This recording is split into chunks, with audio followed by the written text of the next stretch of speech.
இயேசு கிறிஸ்துவும் நானும்.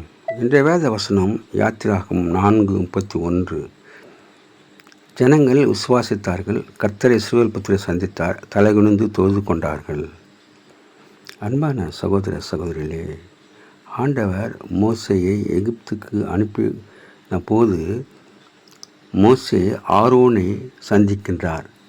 ஆரோனை சந்தித்து கர்த்தர் தமக்கு சொன்ன எல்லா வார்த்தைகளையும், கட்டளைகளையும், சகல அடையாளங்களையும் ஆரோனுக்கு தெரிவித்தான். ஆரோனும் மோசேயும் இஸ்ரவேல் புத்திரரை மூப்பரை எல்லோரையும் கூடி வர செய்தார்கள். அப்போது மோசே சகல வார்த்தைகளையும் ஆரோன் சொல்லி ஜனங்கள் கண்களுக்கு முன்பாக அந்த அடையாளங்களை செய்தான். ஜனங்கள் விசுவாசித்தார்கள்.